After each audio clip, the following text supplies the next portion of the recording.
तो हेलो आप सभी का अंशुमैनिया चैनल पे आपका स्वागत है।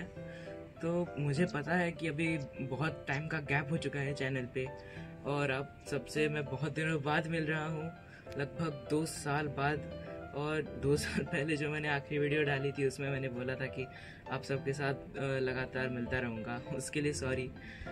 तो आज हम बात करने वाले हैं नुआपुड़ा में जो बाई इलेक्शन होने वाला है उसके बारे में। नुआपुड़ा में अभी जो नवंबर सीजन में ये बाई इलेक्शन होने वाला है, ये मेरे हिसाब से जो नॉर्मल देखा जाए तो इलेक्शन होता है, उसका बाद कोई अगर रिजाइन कर देता है बाई इलेक्शन होता है, नॉर्मल है। लेकिन अब इस जो सीज़न में जो टाइम में ये इलेक्शन हो रहा है, ये एक दूसरा पर्सपेक्टिव देखे एकेडमिक पर्सपेक्टिव से, तो ये बहुत डिस्टर्बेंस करेगा जो नुआपड़ा में रहने वाले स्टूडेंट्स हैं उनके लिए। क्योंकि अभी बाई इलेक्शंस भी इलेक्शंस जैसे ही हैं, उसमें भी सारे जो पार्टी हैं बीजेडी, बीजेपी, कांग्रेस, वो सारे अभी अपना प्रचार प्रसार करेंगे। उसमें प्रचार प्रसार में क्या करेंगे? माइक लगाएंगे, शोर करेंगे, बहुत सारे सभाएं बैठाएंगे, वो अपने वादे करेंगे और घर घर जाके बोलेंगे कि हमें वोट दीजिएगा। इससे असर क्या होगा कि अभी कुछ महीने पहले हमारे एग्ज़ाम थे और अभी कुछ महीने बाद दोबारा एग्ज़ाम आने वाले हैं। तो अभी, और वो ऐसा भी नहीं है कि कुछ क्लासेस के लिए, लगभग प्राइमरी से लेके हाई स्कूल और उसके बाद कॉलेजेस में भी जनवरी फरवरी में हमारे एग्ज़ाम हैं। और उन सब के बीच में अभी ये जो प्रचार प्रसार ये करने वाले हैं इलेक्शन में, इस पे जो असर पड़ेगा, और अभी के लिए भी नहीं, लॉन्ग रन के लिए भी। क्योंकि देखो, एक बार जब हम अच्छा स्कोर करते हैं फिर बुरा आता है तो हमारे एक मेंटालिटी पे फ़र्क पड़ता है कि एक डिमोटिवेटिंग वो फील रहता है। और अगर अभी ये होता है, क्योंकि फाइनल एग्ज़ाम्स भी बहुत ज़्यादा पास हैं, अभी फरवरी मार्च में होने वाले हैं, बोर्ड्स भी फरवरी को है। अभी अगर अभी मंथली टेस्ट, पीरियडिक टेस्ट या प्री बोर्ड्स में बहुत अगर एवरेज या खराब मार्क्स भी आए तो वो बहुत मेंटली असर करेगा हम पे, और लॉन्ग रन में भी। और ये जो हो रहा है इलेक्शन, ये सिर्फ पेरेंट्स, टीचर्स, गवर्नमेंट, ये सब सिर्फ इलेक्शन पे ध्यान दे रही है, हमारे प्रचार प्रसार पे ध्यान दे रही है। मदद, वो वॉलंटियर्स सब जाएंगे, वोट करेंगे।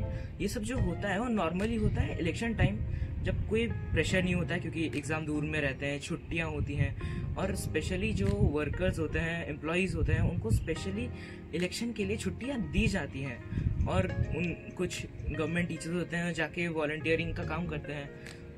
उन सब टाइम पे इलेक्शन अच्छा रहता है, कुछ प्रॉब्लम नहीं होता। लेकिन अभी जो होने वाला है उस पर बहुत डिफरेंस है। मतलब सोचिए, आप आराम से छुट्टियों में बैठे हैं, छुट्टियों में आपको कुछ काम क्या है, मतलब स्टूडेंट के लिए ऐसा है जैसे हॉलीडेज में कोई हॉलीडे होमवर्क दे रहा है। लेकिन अभी हम कोई हॉलीडे भी नहीं है, बस इलेक्शन हो रहा है क्योंकि वो जो हमारे एमएलए हैं उनका डेथ हुआ है, इसलिए दोबारा इलेक्शन हो रहा है। और इसीलिए इलेक्शन हो रहा है तो हमारा जो स्टडी है वो डिस्टर्ब हो रहा है।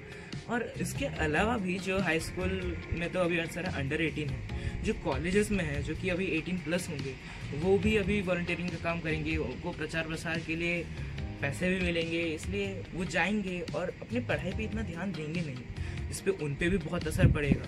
तो इन सब पे वो कभी ध्यान नहीं देंगे, क्योंकि ये इन बड़े चीज़ों के बीच में छुप जाता है और ये बहुत दूसरा पर्सपेक्टिव हो जाता है। क्योंकि अभी इतना हलचल हो रहा है, इसके लिए आप वहाँ पे जाएंगे तो पता चलेगा। अभी मेरा एक दोस्त है नुआपुड़ा से, वो बता रहा था कि अभी पहले संबलपुर से था, तो वो बता रहा था कि अभी जो कभी भी पढ़ने को शाम को, अभी वीकेंड है, कभी वीकेंड में पढ़ने बैठे हैं या कभी नॉर्मल डे को भी शाम को, और ऐसे में बहुत तेज़ आवाज़ आए तो एक डिस्ट्रैक्शन आता है और बैक ऑफ द माइंड अलग अलग थॉट्स भी आने शुरू हो जाते हैं। और ऐसे टाइम पे अगर हम पढ़ने बैठे हैं और ऐसे ही अलग अलग थॉट्स आएंगे, डिस्ट्रैक्शन होंगी, तो हम ऐसे ध्यान नहीं दे पाएंगे।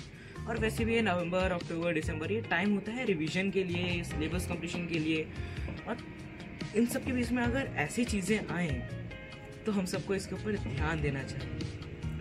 तो मेरा रिक्वेस्ट ये है कि आप एक बार क्वेश्चन कीजिए अपने आप से, अपने बच्चों से, कि ये सब जो हो रहा है, जैसे एग्जांपल दूं कि यूपी में जो धार्मिक स्थलों पे स्पीकर में जो आवाज़ प्रार्थनाएं की जा रही थी, गाने गाए जा रहे थे, भजन हो रहे थे, उन सबको उतार दिया गया। क्यों? क्योंकि एक तो नॉइस पोल्यूशन होता है, फिर बच्चों का ये टेंशन, और अगर कोई बूढ़े हैं तो उनके होता है ये प्रॉब्लम। नॉइस पोल्यूशन को लेके बहुत सारी बड़ी बड़ी मेजर प्रॉब्लम भी होती है, ब्रेन प्रॉब्लम्स भी हो सकती है। तो ये कोई सोच क्यों नहीं रहा है? ये एक बार क्वेश्चन कीजिए कि ये सब जो हो रहा है, ये अगर वहाँ पे धार्मिक चीज़ों को लेकर अगर बैन किया जा सकता है स्पीकर, तो ये तो छोटी मोटी चीज़ें हैं उसके मुकाबले। तो हम अब ये भी नहीं बोल सकता कि प्रचार प्रसार कम कर दीजिए। हाँ, आप जो घर के अंदर घुस आ रहे हैं, हम आप आकर सबसे वो कहते हैं रिक्वेस्ट कर रहे हैं और स्पीकर लगा के सारा बोल रहे हैं कि हमें वोट दीजिए, उन सबको एटलीस्ट आप कम कर सकते हैं। या कोई ऐसे टाइम पे कर सकते हैं जब लोग, या तो शाम के टाइम जब बच्चे नॉर्मली खेल रहे होते हैं, या ऐसे टाइम जब लोग नॉर्मली का कोई काम, मतलब वही शाम का टाइम जब लोग अपने जॉब से लौट रहे होते हैं। तो एक बार आप अपने आप को क्वेश्चन कीजिए कि क्या ये सब एकेडमिक पर्सपेक्टिव से हम पे सही है या नहीं। Thank you.